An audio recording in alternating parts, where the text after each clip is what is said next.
नमस्कार स्टूडेंट्स, आज हम यूनिट और डायमेंशंस की सेकंड क्लास करेंगे। कल हमने कुछ डायमेंशंस के बारे में पढ़ा था। इसके अलावा हमने यूनिट डायमेंशंस के जो एप्लीकेशंस थे उसमें हमने किसी एक क्वांटिटी को दूसरी क्वांटिटी में कन्वर्ट करने का मेथड पढ़ा। वो एमकेएस टू सीजीएस या सीजीएस टू एमकेएस हो सकती है, या कोई हाइपोथेटिकल भी हो सकती है। ओके, नेक्स्ट देखिए, एक और क्वेश्चन उस पर कर सकते हैं अपन। देखिए, in a hypothetical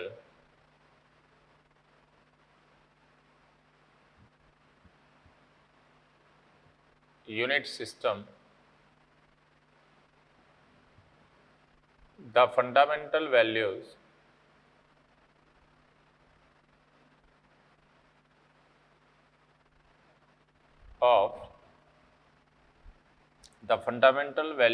of mass, length and time are 10 kg, 20 meter and 1 minute, and the value of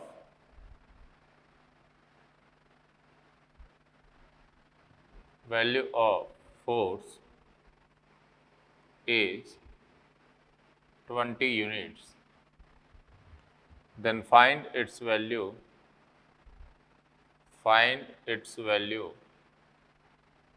in MKS system.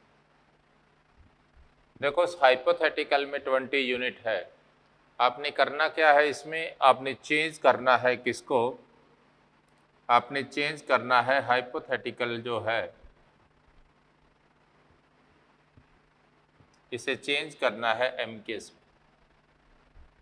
Okay, तो हाइपोथेटिकल को एमकेएस में चेंज करना है। इसका मतलब आपके पास जो N2 equal to N1 M1 by M2 force है, फोर्स की डायमेंशन क्या होती है, ML_T-2 ना।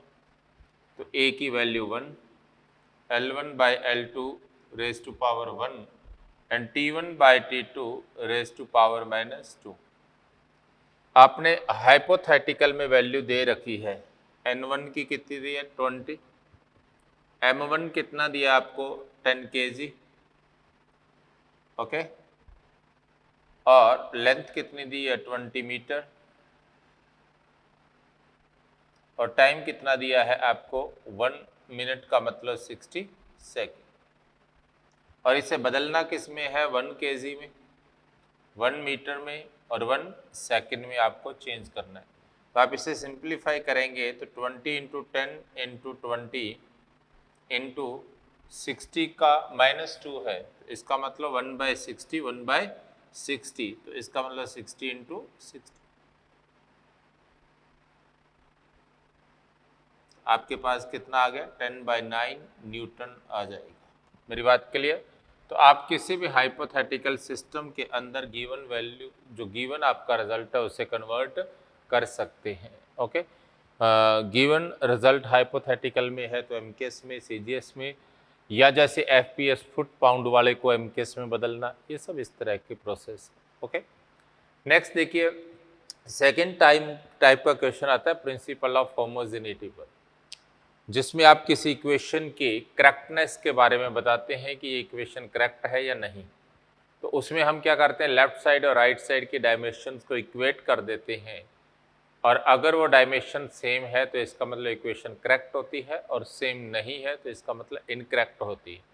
अमूमन नीट के अंदर ऐसा क्वेश्चन नहीं पूछा जाता, लेकिन इस कंसेप्ट से रिलेटेड क्वेश्चन पूछा जाता है। जैसे आपको इक्वेशन दे करके उस इक्वेशन से किसी अननोन वैल्यू की डायमेंशन पूछना। फॉर एग्जांपल हम बात करें कि if position x depend upon time as x equal to a plus bt plus CT² over d just C by d minus t. Then find dimensions of A, B, C, D. Time second में है, B क्या है, sorry X क्या है, metre में है। आपको पता है ये जो प्रिंसिपल ऑफ होमोजेनिटी कहता है कि किसी भी इक्वेशन के अंदर एवरी टर्म की डायमेंशन सेम होगी, क्योंकि आप उन्हें तभी ऐड कर सकते हैं जब उनकी डायमेंशंस सेम होती है, अदरवाइज हम उन्हें ऐड नहीं कर सकते। तो उस केस में आपके पास क्या होगा, जो डायमेंशन आपके पास x की होगी वही डायमेंशन a की होगी, और वही डायमेंशन bt की होगी, और वही डायमेंशन किसकी होगी, c by D minus T की होगी। क्लियर? आप यहां से कह सकते हैं जो d माइनस टी की डायमेंशन है वही डायमेंशन d की होगी और वही डायमेंशन t की होगी, क्योंकि d और t की डायमेंशन सेम है तभी आप इसे सब्ट्रैक्ट कर सकते हैं। तो इसका मतलब d माइनस टी की डायमेंशन भी t है और अकेले d की भी t है। तो आपके पास जो d की डायमेंशन है वो क्या है, m0, l0 और t1। यहाँ से देखें a की डायमेंशन x के बराबर है, x लेंथ है, तो आप लिख सकते हैं m0, l1, t0।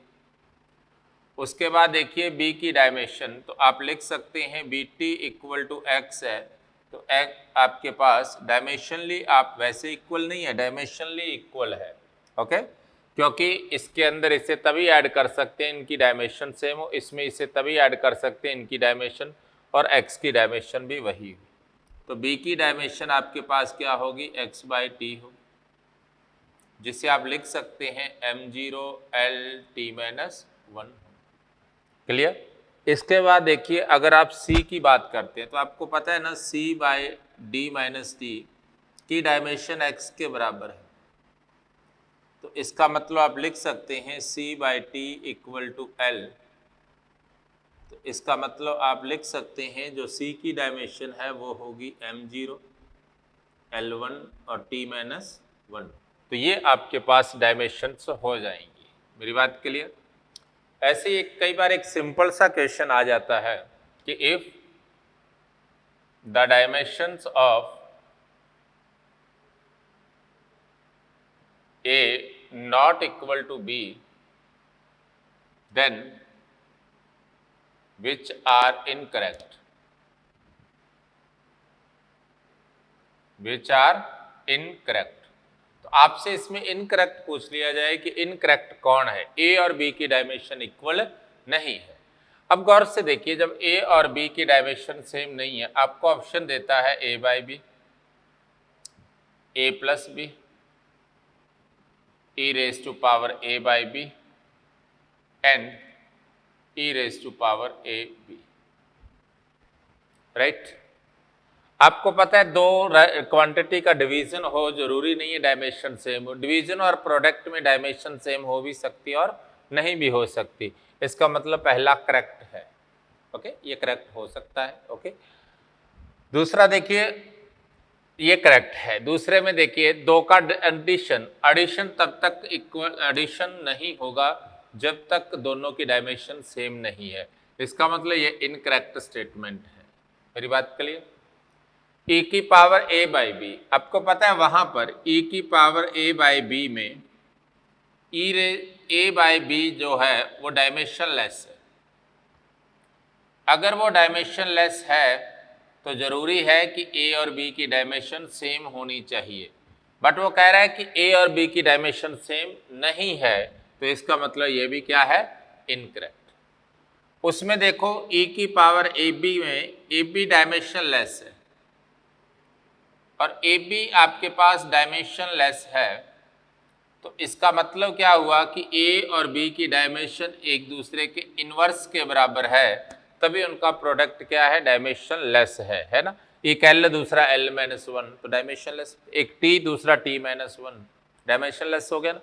तो इसका मतलब A और B की डायमेंशन सेम नहीं है, इसका मतलब ये पॉसिबल है। तो इसका आंसर सेकंड और थर्ड हो जाएगा। मेरी बात क्लियर? नेक्स्ट देखिए, जैसे आपको इक्वेशन देता है for real gas P plus A by V square V minus B equal to RT, then find the dimensions of A and B। आपको पता है P प्रेशर है, V वॉल्यूम है, R गैस कांस्टेंट है और T क्या है? Temperature. आप इक्वेशन को क्या लिखते हैं? देखिए P plus A by V square. P के अंदर A plus V by square तभी ऐड किया जाएगा जब P और A बाई वी स्क्वेयर की डायमेंशन सेम हो। अगर डायमेंशन सेम नहीं है तो आप उसे इक्वेट नहीं कर सकते। इसका मतलब A इक्वल टू क्या होगा? पी वी स्क्वेयर होगा। इसका मतलब जो आपके पास A की डायमेंशन है वो इक्वल होगी किसके? प्रेशर। प्रेशर क्या होता है? Force by area. आप लिख सकते हैं M(L-1T-2) फोर्स बाय एरिया। और वॉल्यूम क्या होता है? L cube. तो L क्यूब का स्क्वायर क्या हो गया? Sorry, force by area, pressure force by area, तो ML(T-2) बाई L स्क्वायर, तो ML-1T-2 और वॉल्यूम का स्क्वायर मतलब L6, तो आपके पास क्या हो गया? ML5T-2। ऐसे ही अगर मैं आगे देखूं V माइनस B, इसका मतलब the dimension of V is equal to B because they are subtracted from each other. When two quantities are subtracted, then their dimensions should be same, must be same, या जरूरी है कि वो equal होनी चाहिए। तो आप लिख सकते हैं dimension of B is equal to M0 L cube और T0। मेरी बात क्लियर? नेक्स्ट देखिए, ऐसे अगर हम बात करें यहां से, मान लीजिए आपको दिया है किसी गैस के लिए जो प्रेशर है ठीक है, pressure of gas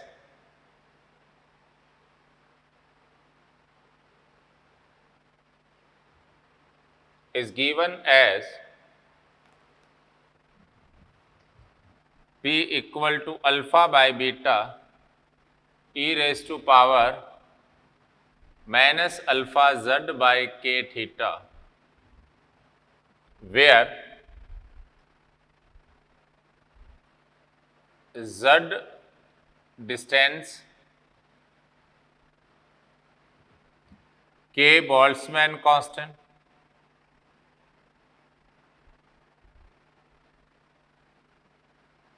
and theta temperature. Then find the dimension of alpha and beta.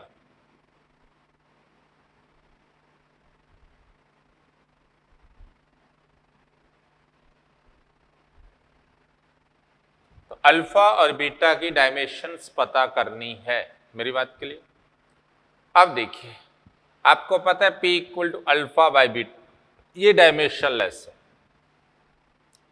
E की power minus alpha z by k theta dimensionless, ये आपको पता है। और अगर ये डायमेंशनलेस है, इसका ये x जो टोटल है ये भी डायमेंशनलेस होता है, तो अल्फा के z भी आपके पास क्या है? डायमेंशनलेस है। इसका मतलब जो अल्फा z की डायमेंशन है वो के थीटा के बराबर है, के टेम्परेचर, के बोल्ट्जमैन कांस्टेंट, थीटा टेम्परेचर।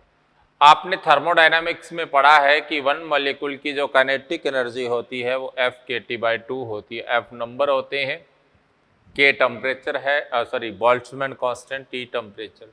इसका मतलब के थीटा एनर्जी के बराबर होगा। तो अल्फा इक्वल टू एनर्जी क्या है? ML2T-2, और ये Z भी उधर चला जाएगा L, इसका मतलब ML(T-2). इसका मतलब जो अल्फा है उसकी डायमेंशन फोर्स की डायमेंशन के बराबर है। जब ये डायमेंशन लेस हो गया तो उस केस में P और अल्फा बाय बीटा की डायमेंशन भी सेम होगी। तो आप लिख सकते हैं alpha by beta equal to pressure. Pressure को आप लिखते हैं फोर्स बाय एरिया। अल्फा की डायमेंशन फोर्स के इक्वेट है तो ये कैंसिल हो जाएंगे डायमेंशनली, तो आप लिख सकते हैं बीटा इक्वल टू ए। इसका मतलब बीटा की डायमेंशन क्या हो जाएगी आपके पास m0 L2T0, ये आपके पास बीटा की डायमेंशन आ जाएगी। मेरी बात क्लियर? तो आपके पास इस तरह से डायमेंशनली जो क्वेश्चंस आते हैं, आपने उनकी डायमेंशंस को कुछ इस मेथड से डिफाइन कर लेना है। मेरी बात क्लियर? नेक्स्ट देखिए, नेक्स्ट आपके पास इसका थर्ड एप्लीकेशन आता है। एक और थर्ड एप्लीकेशन में क्या आता है? थर्ड एप्लीकेशन में आता है कि आप फिजिकल क्वांटिटी में रिलेशन कैसे डिफाइन करते हैं। इसकी हेल्प से फिजिकल क्वांटिटी में रिलेशन कैसे डिफाइन करते हैं, तो इस तरीके को कैसे करते हैं। मान लो आपके पास कोई क्वांटिटी है, वो तीन क्वांटिटी पर डिपेंड कर रही है, तो आप उन्हें डायरेक्टली प्रोपोर्शनल लेते हुए दोनों तरफ की डायमेंशन को कंपेयर कर दो, आपके पास रिजल्ट आ जाएगा।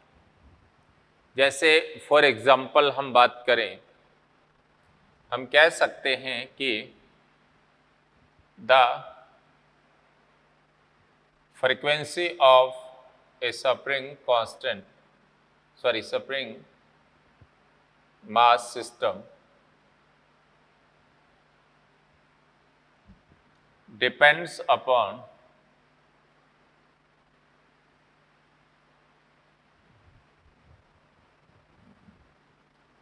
mass of block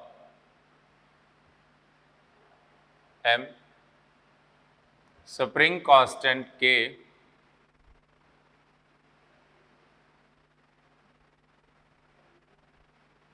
and length of spring.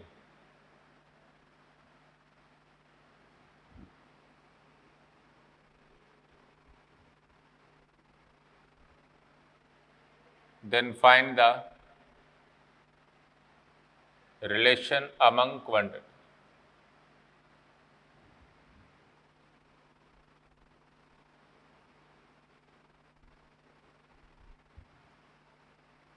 अब इस तरह का क्वेश्चन आ जाए आपके पास, तो आप कैसे लिखोगे? जो फ्रीक्वेंसी है is directly proportional to m की पावर a, मास की पावर a, k की पावर b और l की पावर c लिख सकते। आप लिख सकते f equal to C M A K B और एल सी। यहाँ c जो बड़ा c है ये एक डायमेंशनलेस कांस्टेंट है।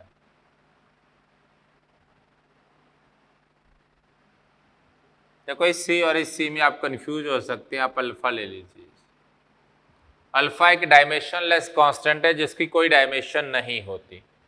अब देखिए दोनों तरफ आप डायमेंशंस रखेंगे, फ्रीक्वेंसी की डायमेंशन होती है m0 L0 T-1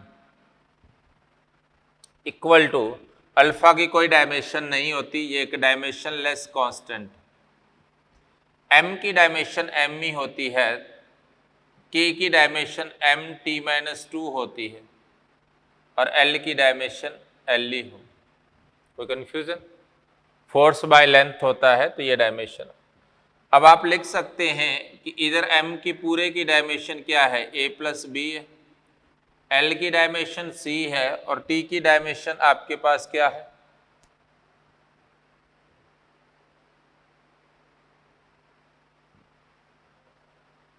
-2b है। अब दोनों और जब इसे कंपेयर करेंगे ना, आपको पता है इधर m की डायमेंशन a प्लस बी है और इधर क्या है 0, इधर l की डायमेंशन c है और इधर क्या है 0, इधर डायमेंशन क्या है -2b और इधर -1, तो मतलब b की वैल्यू 1/2 आ जाएगी। यहाँ से a की वैल्यू -1/2 आ जाएगी और आपके पास c 0 था। इस सारी वैल्यू को पुट करेंगे f equal to alpha m⁻² a मतलब -1/2 और k की पावर 1/2, ये आपके पास डायमेंशनल फॉर्मूला आ जाए। मैंने एक एग्जांपल दिया है। अब कई बार आपके पास ऐसा क्वेश्चन आ जाता है कि जो f है ना, मैं फिर इसी एग्जांपल को ले रहा हूं, आपको दे देते हैं कि f की जो वैल्यू है, फ्रीक्वेंसी जो है f, वो इक्वल है सी एम की पावर a और एल के की पावर b। तो बताओ a और b की वैल्यू क्या होगी? यही है। अधिकतर ऐसे क्वेश्चंस को निकालने के लिए भी हम इसी कंसेप्ट का फॉलो करते हैं, इस प्रोसेस को ऐसे ही फॉलो करेंगे। लेकिन अगर हम इसको फॉलो ना करें, अगर ऐसी फिजिकल क्वांटिटी आ जाए जिसका फॉर्मूला आपको पता है, अब इसका फॉर्मूला आपको पता है ना, फ्रीक्वेंसी क्या होती है, f equal to 1/2 pi root k by M होता है, यही होती है ना। ओमेगा क्या होता है, omega equal to 2 pi F होता है आपके पास, omega root k by M होता है, तो एफ ये फॉर्मूला आपको पता है, हम फिजिक्स के अंदर पढ़ते हैं। तो इससे आप क्लियर ही देख सकते हैं कि आप 1/2 पाई के की पावर 1/2 और m की पावर -1/2 लिख सकते हैं। इसका मतलब a की वैल्यू -1/2 और b की वैल्यू +1/2 आएगी। मेरे कहने का मतलब जरूरी नहीं होता कि हर बार आप उसे डायमेंशनली निकाल करके ही देखो, आपको वो क्वेश्चन डायरेक्ट भी आता। अधिकतर डायमेंशन में यहां पर इस पार्ट से जो क्वेश्चंस आते हैं, आपको एक हाइपोथेटिकल सिस्टम बनाया जाता है, आपको एक हाइपोथेटिकल सिस्टम देते हैं। हाइपोथेटिकल सिस्टम क्या है? आपको पता है कि MLT फंडामेंटल क्वांटिटी है ना। लेकिन अगर कोई अपना नया सिस्टम बनाए और वो माने कि MLT फंडामेंटल नहीं है, तो डेफिनेटली उस केस में MLT डेराइव्ड क्वांटिटी होगी, फंडामेंटल वही होगी जो वो मान रहा होगा। अब मान लो मेरे को कोई कहता है कि which group is possible for fundamental quantities. अब उसमें क्या है, कैसा ले सकता है वो, कैसा ग्रुप ले सकता है, ये कंडीशन हमें देखनी। एक बंदा कहता है कि हमने मास, डेंसिटी और एरिया को फंडामेंटल क्वांटिटी लिया है। दूसरा बंदा कहता है कि हमने वेलोसिटी, एक्सेलरेशन और टाइम को फंडामेंटल क्वांटिटी ली। तीसरा बंदा कहता है हमने फोर्स, एनर्जी और लेंथ को फंडामेंटल क्वांटिटी ली। अगला बंदा कहता है कि हमने मास, डेंसिटी और वेलोसिटी को फंडामेंटल क्वांटिटी ली। अब इनमें से कौन कौन से ग्रुप को आप फंडामेंटल ले सकते हैं और किस ग्रुप को आप फंडामेंटल नहीं ले सकते, हम इसकी बात करेंगे। देखिए, पहले ग्रुप में m है, m और l भी है, l भी है, लेकिन टाइम कहीं नहीं दिख रहा। फंडामेंटल ग्रुप ऐसा होना चाहिए जिसमें कम से कम 1 टाइम्स m, l और t आने चाहिए। इस ग्रुप के अंदर m है, l है, बट t नहीं है, तो ऐसी quantity which are depend on time are not derived from this group, it means this group can not be taken as a fundamental group. आप इसे फंडामेंटल ग्रुप नहीं ले सकते, राइट। एक्चुअली में फंडामेंटल ग्रुप MLT है, लेकिन कोई hypothetical मानने की मैं नहीं मानता, ऐसे मैं एक नया ग्रुप बना रहा हूं, तो वो इसे नहीं ले सकता, बिकॉज जो quantities which are derived from time are not derived from this group. Okay, next देखिए, वेलोसिटी मतलब LT-1, वेलोसिटी मतलब LT-1, एक्सेलरेशन LT-2 और T मतलब quantity which depend on mass are not derived from this group, it means this group is not taken as a fundamental group. क्योंकि mass को कैसे derive करोगे? इसमें देखो MLT तीनों है, इसमें देखो MLT तीनों है, इसमें लेंथ है, तो कम से कम एक बार ml आना चाहिए था, वो आ चुका है, इसका मतलब आप इसे फंडामेंटल ग्रुप ले सकते हैं। नेक्स्ट देखिए, मास है m है, ml है और lt है, तो मतलब मास भी आ चुका है, लेंथ भी आ चुकी है, तो इसका मतलब आप इसे फंडामेंटल क्वांटिटी ले सकते हैं। मेरी बात क्लियर? नेक्स्ट देखिए, जैसे आपके पास क्वेश्चन आता है, एक सिंपल सा क्वेश्चन बताता हूं पहले मैं। मान लीजिए आप इस लास्ट वाले ग्रुप को फंडामेंटल ग्रुप लेते हैं, okay?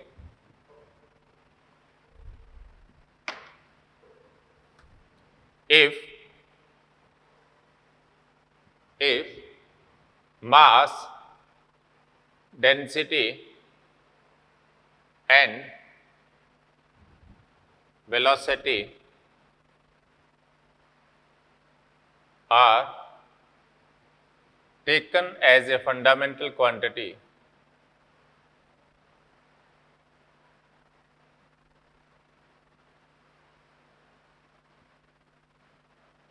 then find the dimension of power. आपको पावर की डायमेंशन पता करनी है, इनकी टर्म में पता करनी है। ये कौन कौन है?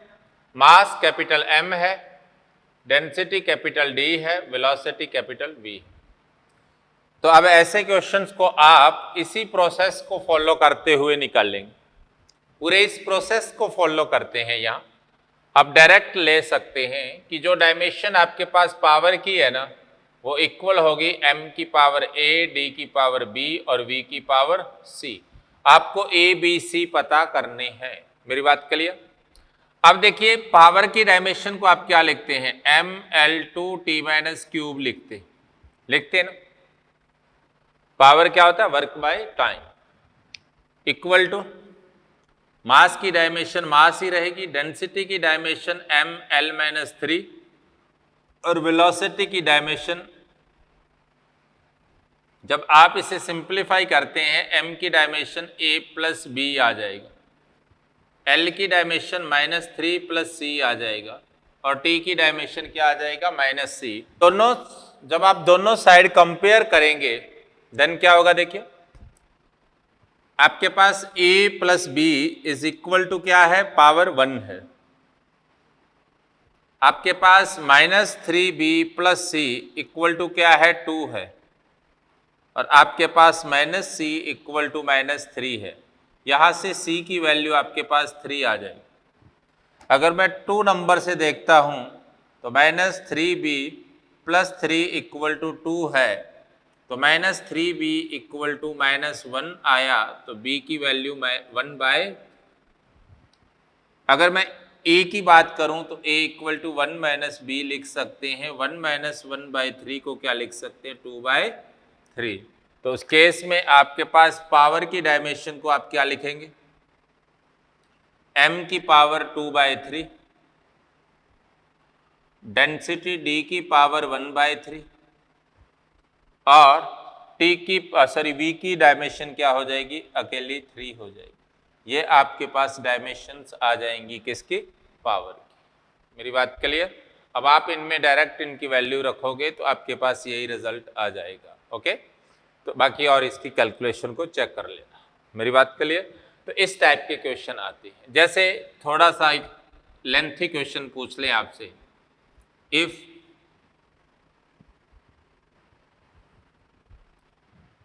Planck constant h, if Planck constant h, gravitational constant g and speed of light c are taken as a fundamental quantities, are taken as a fundamental quantities, are taken as a fundamental quantities, then find the dimension of mass इसका मतलब जो मास है इसकी dimension h की power alpha, g की power beta और c की power gamma पर डिपेंड करती। आप इसकी पावर a b c कुछ ही ले लो, c इसलिए नहीं लिया, c 2 हो जाती है। ओके, अब दोनों तरफ डायमेंशंस लिख दो। m की डायमेंशन m1 L0 T0 होती है। प्लैंक कांस्टेंट की डायमेंशन होती है m L2 T-1। Gravitational constant की डायमेंशन होती है m-1 L3 T-2 और स्पीड ऑफ लाइट की डायमेंशन होती है L-T-1 गामा। अगर आप इनकी पावर्स को देखोगे, m की पावर क्या हुई अल्फा माइनस बीटा, L की पावर क्या हुई 2 alpha plus 3 beta plus gamma, और T की डायमेंशन क्या हुई आपके पास minus alpha minus 2 beta minus gamma.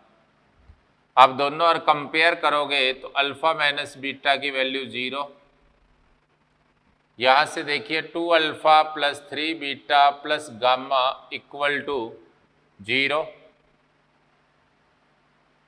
और यहाँ से देखिए माइनस अल्फा माइनस 2 बीटा और माइनस गामा इक्वल टू 0। अब अगर आप इनको ऐड कर देते हो दोनों को तो 2 अल्फा माइनस अल्फा अल्फा हो गया, यहाँ से बीटा ये कट गया 0। तो आपके पास दो इक्वेशन आई, एक alpha minus beta equal to 0, sorry alpha minus beta equal to 1 थी, नॉट 0। तो आपके पास दो इक्वेशन है, एक alpha minus beta equal to 1, एक alpha plus beta equal to 1, sorry 0। तो जब आप इन्हें ऐड करेंगे तो बीटा बीटा कैंसिल हुआ, 2 अल्फा इक्वल टू 1, इसका मतलब अल्फा की वैल्यू 1/2 है। बीटा में पुट करेंगे तो बीटा क्या है माइनस अल्फा के बराबर है, यहाँ से क्लियर हो रहा है। तो बीटा आपके पास क्या है -1/2। अब आप इन वैल्यूज को किसी एक इक्वेशन में रख लेते हैं। मान लीजिए 3 की बात करें तो गामा इक्वल टू क्या है माइनस अल्फा प्लस 2 बीटा है। ओके, ये माइनस है, ये प्लस हो गया। इसको आप ऐसा भी लिख लो, देखो कई बार कैलकुलेशन करना भी भारी पड़ जाता है, नहीं करनी चाहिए। अल्फा प्लस बीटा, आपको पता है अल्फा प्लस बीटा 0 है, तो इसका मतलब गामा की वैल्यू माइनस बीटा के बराबर है, और माइनस बीटा का मतलब +1/2। इसका मतलब जो m है इसकी डायमेंशन क्या होगी h की पावर अल्फा, मतलब h पावर 1/2, उसके बाद g की पावर बीटा मतलब -1/2, c की पावर गामा मतलब +1/2। ये आपके पास डायमेंशंस हो जाएंगी। अगर कह देता कि यही फंडामेंटल यूनिट्स हैं तो मास की फंडामेंटल वैल्यू क्या होगी, तो h की वैल्यू रख दो 6.6 × 10⁻34, g की वैल्यू रख दो 1.67 × 10⁻11 और 6.67 × 10⁻11, और c की वैल्यू रख दो 3 × 10⁸। आप इनकी वैल्यू रख करके रिजल्ट निकाल सकते हैं। मेरी बात क्लियर? ये आपके पास था डायमेंशन से रिलेटेड पार्ट्स। ओके, तो डायमेंशन से रिलेटेड पार्ट्स में से आपसे क्वेश्चंस इस तरह से पूछे जा सकते हैं। ओके, इसका नेक्स्ट पार्ट आता है मेजरमेंट से रिलेटेड। ओके, अब मेजरमेंट से रिलेटेड जो क्वेश्चंस हैं वो किस टाइप के आएंगे देखिए। अब नेक्स्ट पॉइंट है सिग्निफिकेंट फिगर्स। सिग्निफिकेंट फिगर्स क्या है देखिए, लिख लीजिए, डेफिनेशन लिख लीजिए। Significant figure in the measurement value, significant figure in the measurement value of a physical quantity, tell us number of digits in which we have confidence,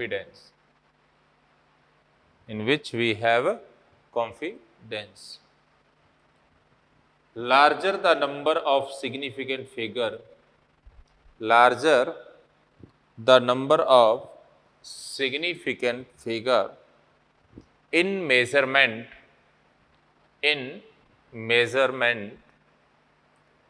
greater is the accuracy of the measurement. Greater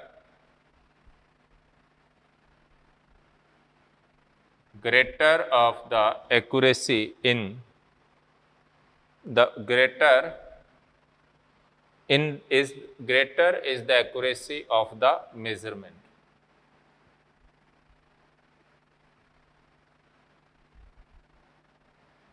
जैसे मेरे पास कुछ rules है। पहला rule क्या है? All non zero are significant figures. पहला क्या है? ऑल नॉन जीरो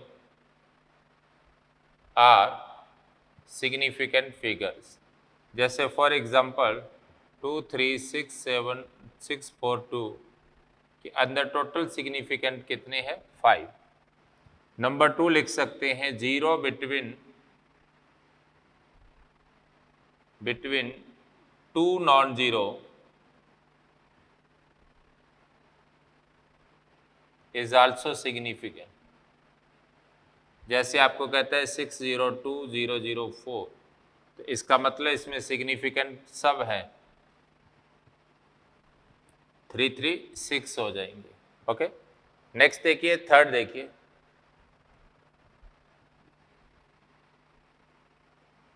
0 बिफोर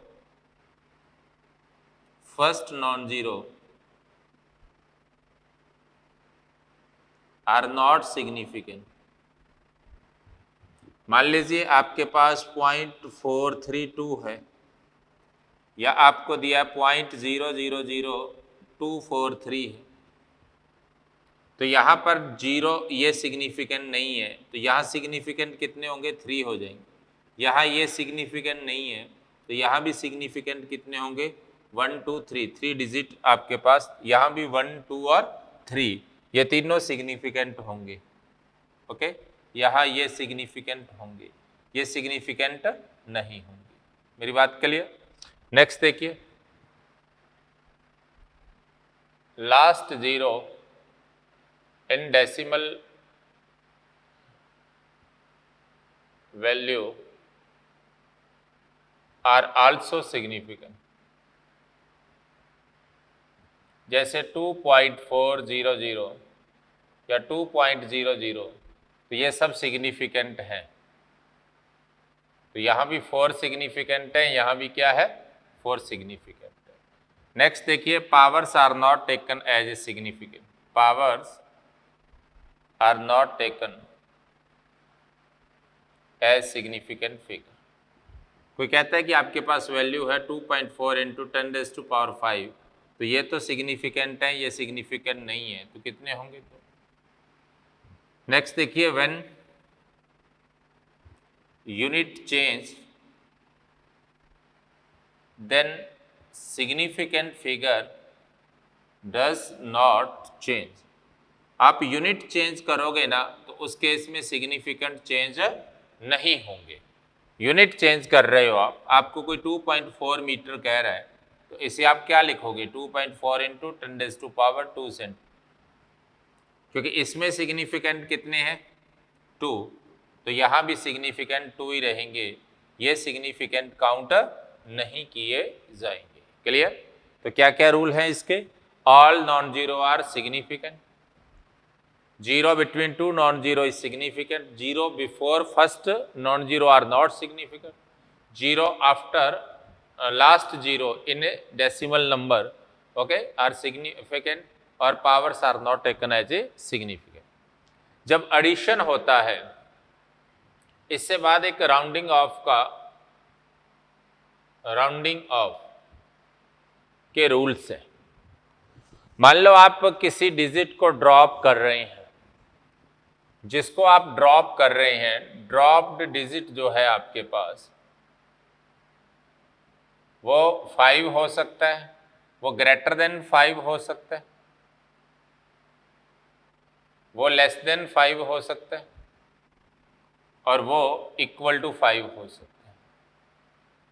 वो ग्रेटर देन 5 हो सकता है, और वो लेस देन 5 हो सकता है, वो इक्वल टू 5। अगर तो ग्रेटर देन 5 है तो जो प्रीसीडिंग डिजिट होता है उससे पहले वाला जो डिजिट होगा वो इंक्रीज हो जाएगा। ओके,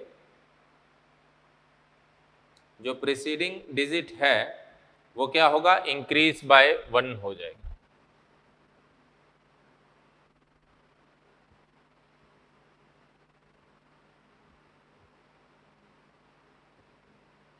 और यहां पर प्रीसीडिंग डिजिट जो है वो रिमेन सेम रहे।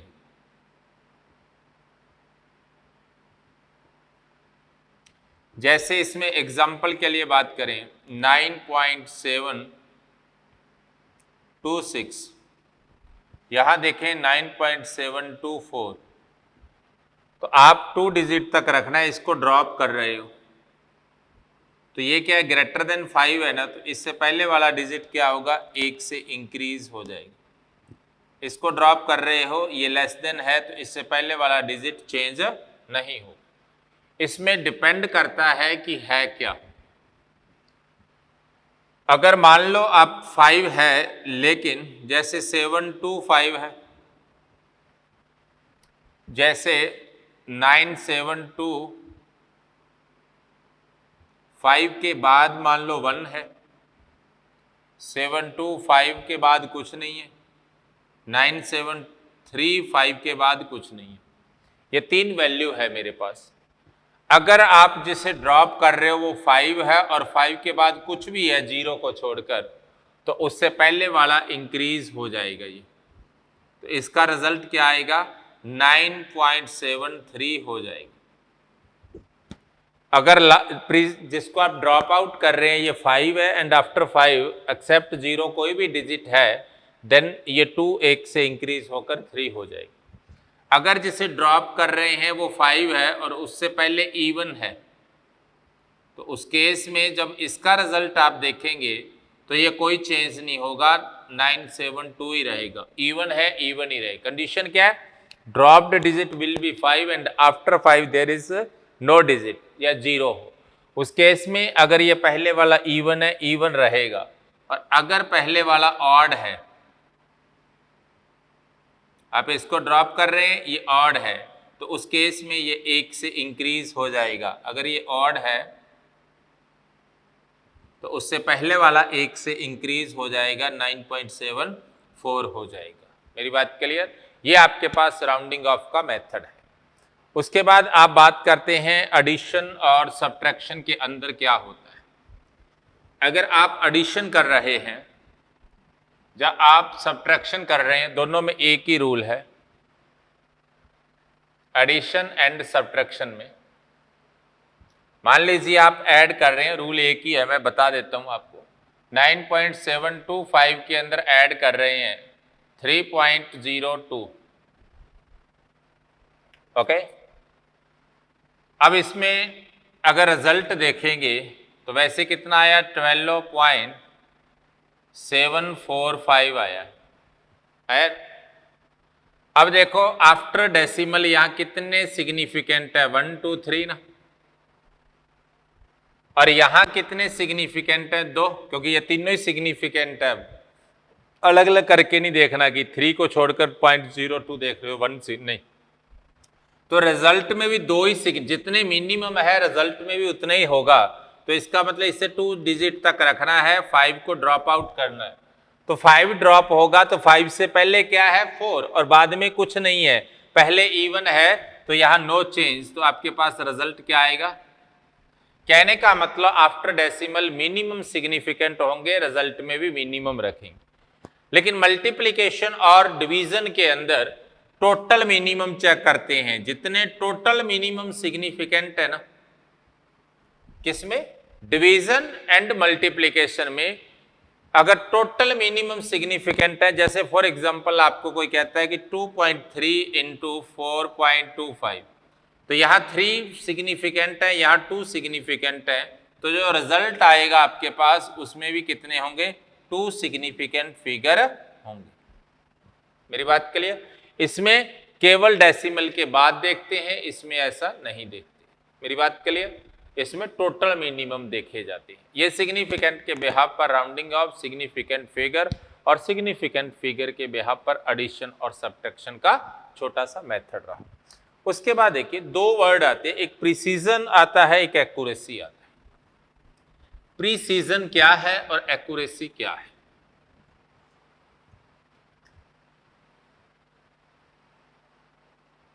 Precision and accuracy of measurement.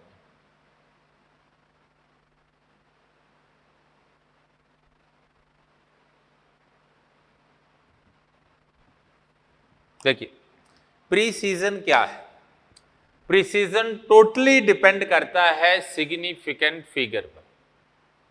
Totally least count कह सकते हैं, टोटली डिपेंड करता है लिस्ट काउंट पर। ओके, अगर आपके पास स्मॉलर लिस्ट काउंट है, स्मॉलर लिस्ट काउंट है, तो उस केस में आप कह सकते हैं कि उसका प्रिसीजन जो होगा वो उतना ही ज्यादा होगा, तो मोर प्रिसाइज होगा। ओके, अगर आपके पास स्मॉल लिस्ट काउंट क्या है? वो minimum value which is measured from any instrument is known as a least count. Okay, if least count is smaller then measurement will be more precise. Okay, जितना least count कम होगा उतना ही वो ज्यादा precise होगा। लेकिन एक्यूरेसी जो होती है, एक्यूरेसी होती है very close to actual value. अगर कोई ज्यादा क्लोज है एक्चुअल वैल्यू के, देन वो क्या होगा?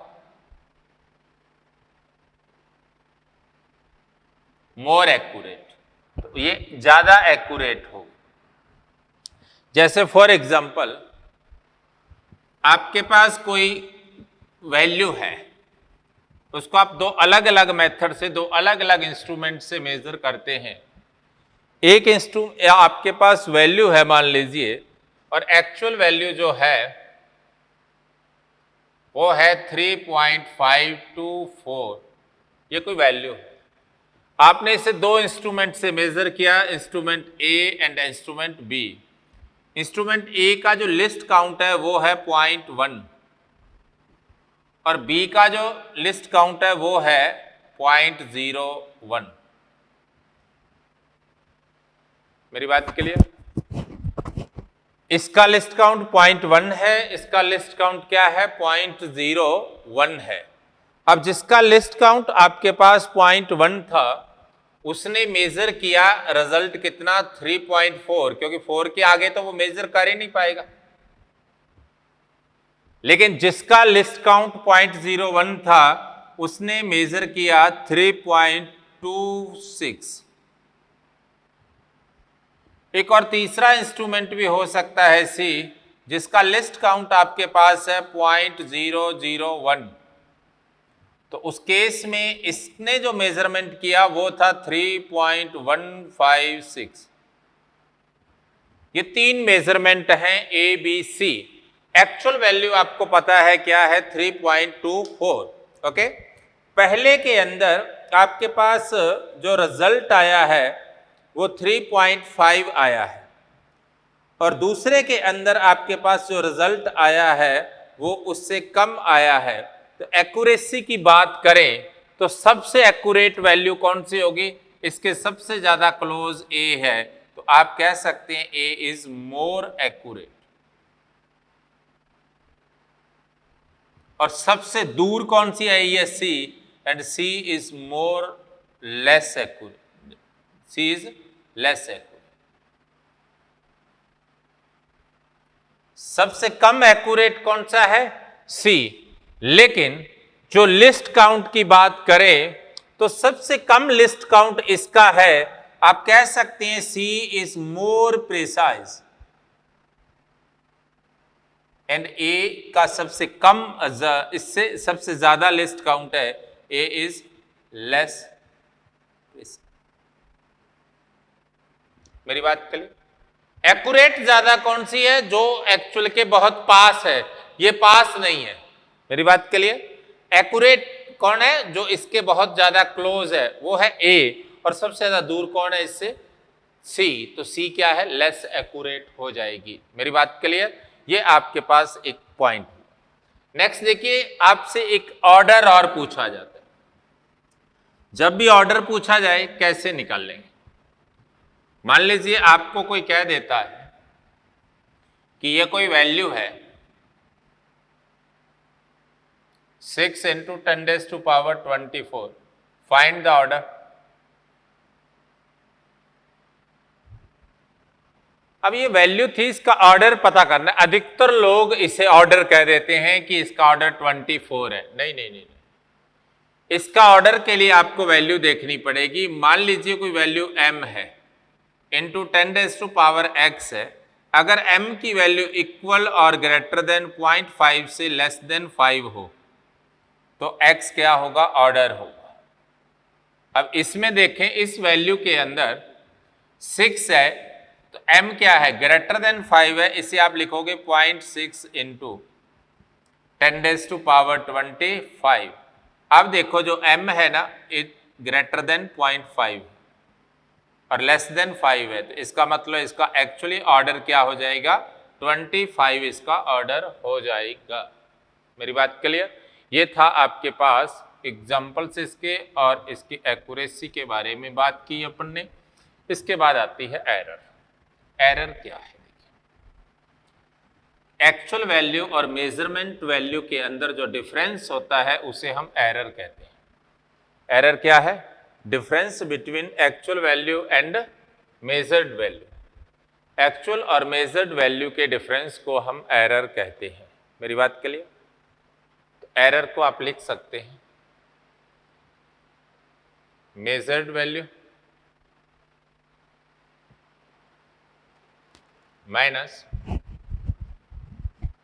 Actual value minus measured value, actual value minus measured value को एरर कहते हैं। एरर के वेरिएशन टाइप्स हैं। सिस्टमैटिक एरर है, जिस एरर का कॉज पता हो उसे सिस्टमैटिक एरर कहते हैं। एक रैंडम एरर है, जिसका कॉज ही पता ना हो उसे रैंडम एरर कहते हैं। सिस्टमैटिक एरर में इंस्ट्रूमेंटल एरर हो सकती है, इंस्ट्रूमेंट के कारण एरर को हम इंस्ट्रूमेंटल एरर कहेंगे। पर्सनल एरर होती है, कोई व्यक्ति के द्वारा इम्परफेक्ट था, इम्परफेक्शन था उसका एक्सपेरिमेंट करने में, परफेक्ट नहीं था एक्सपेरिमेंट को करने में, पूरा नॉलेज नहीं था, उस केस में जो एरर क्रिएट कर रहा है उसे हम क्या कहेंगे, उस एरर को हम भी सिस्टमैटिक एरर कहते हैं। रैंडम एरर आपको कॉज ही नहीं पता कि एरर हो क्यों रही है। अब जो एरर का कॉज पता है, आप उस कॉज को फॉलो करते हुए उस एरर को रिमूव कर सकते हैं। लेकिन रैंडम एरर को आप कंप्लीटली रिमूव नहीं कर सकते, because you don't know about the cause of error. In this case you can minimise the error. कैसे? By repeating the observation. उसके जो ऑब्जर्वेशंस हैं उनको आप रिपीट करते जाएंगे। एक्सपेरिमेंट को आप रिपीट करेंगे, रिपीटिंग से क्या होगा, उसकी एरर कम होगी। अगर आप 10 ऑब्जर्वेशन लेकर एरर x निकालते हैं तो 100 ऑब्जर्वेशन से एरर क्या होगी, x/10 हो जाएगी। इसका मतलब नंबर ऑफ ऑब्जर्वेशन और एरर जो होती है इसका प्रोडक्ट ऑलवेज क्या रहता है, कांस्टेंट रहता है। n क्या है, नंबर ऑफ ऑब्जर्वेशंस, और x क्या है, एरर। जैसे ही आप नंबर बढ़ाओगे तो उस केस में एरर क्या है, डिक्रीज हो जाएगी।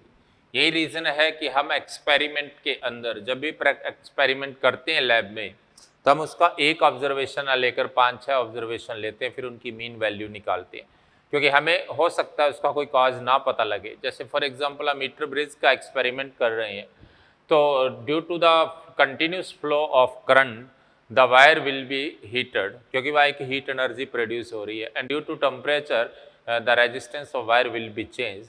तो आप उसका रेजिस्टेंस निकाल रहे हैं, but it is not constant, it is continuous, vary कर रहा है बिकॉज करंट का फ्लो हो रहा था। तो ये आपको वेरिएशन नहीं पता लगा, इसलिए हम लगातार उसके क्या ऑब्जर्वेशन से निकालते हैं, जिससे क्या 4-5 ऑब्जर्वेशन से उसकी मीन वैल्यू एक्चुअल वैल्यू के नियर अबाउट आ जाती है। ओके, तो अब देखिए हम जब भी एरर की बात करते हैं तो उस केस में हमारे पास जो एक्चुअल वैल्यू होती है उसे हम क्या लिखते हैं। अगर मान लीजिए मेरे पास काफ़ी सारे ऑब्जर्वेशंस हैं तो उस केस में एक्चुअल वैल्यू को हम क्या लिखते हैं, एक्चुअल वैल्यू बहुत नियर होती है।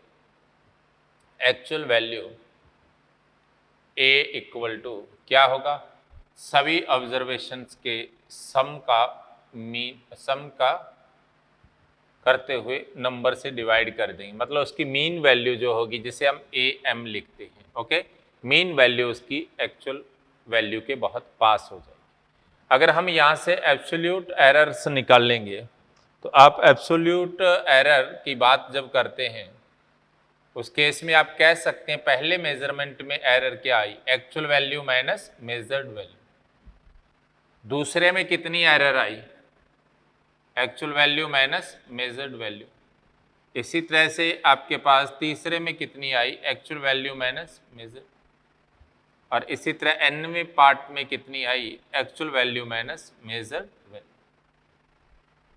अब अगर मुझे मीन एब्सोल्यूट एरर पूछी जाए तो मीन एब्सोल्यूट एरर को आप क्या निकालेंगे, यहाँ से मीन एब्सोल्यूट एरर में इनकी हम मीन वैल्यू देखते हैं।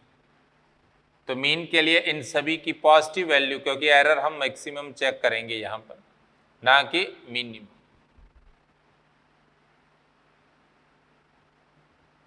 तो इन सभी एरर्स की पॉजिटिव वैल्यू का मीन निकालते हैं, वो एब्सोल्यूट एरर।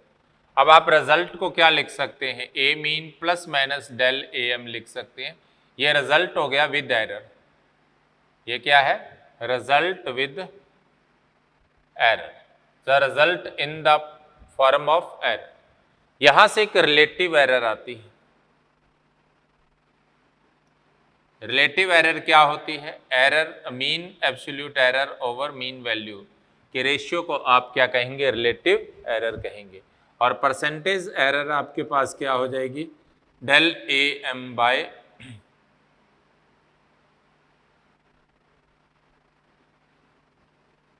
मेरी बात के लिए आपने इन कंसेप्ट्स को फॉलो करना है, आपके पास इससे रिलेटेड एरर्स के क्वेश्चंस सॉल्व हो जाएंगे, okay.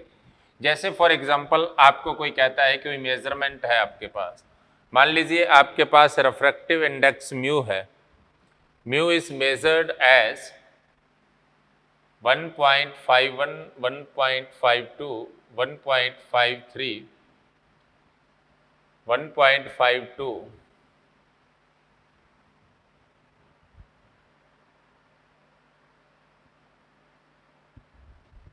Then find the actual value. इसकी क्या हो, देखो एरर की टर्म में आप निकाल लेंगे तो म्यू मीन क्या हो गया, 51 plus 52 plus 53 plus 52 plus 52 by 5।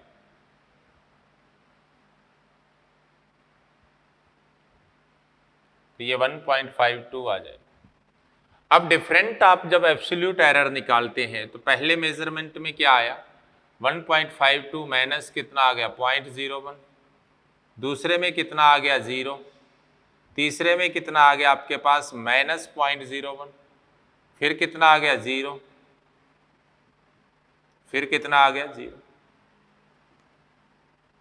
तो मीन एरर के लिए जब आप निकाल लेंगे तो ये नेगेटिव को भी पॉजिटिव लेंगे, तो 0.01 plus 0 plus 0.01 plus 0 plus 0 by 5 आ जाए।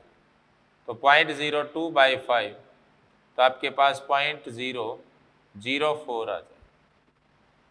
मेरी बात क्लियर। उस केस में आपके पास जब इसका रिजल्ट निकाल लेंगे 1.52 प्लस माइनस 0.0, इसको राउंडिंग ऑफ करना होता है, इसको इंक्रीज करेंगे तो ये होगा नहीं कुछ, क्योंकि 4 था तो 0.00 रह जाएगा, ओके। ये आपके पास इसका रिजल्ट आ जाएगा। तो आज की क्लास में हम इतना ही करेंगे। कल की क्लास में हम इसके एरर्स के आगे जितने भी आपके एडिशन सब्ट्रैक्शन से रिलेटेड क्वेश्चंस हैं और प्लस अपने सीट का डिस्कशन करेंगे, ओके। Thank you.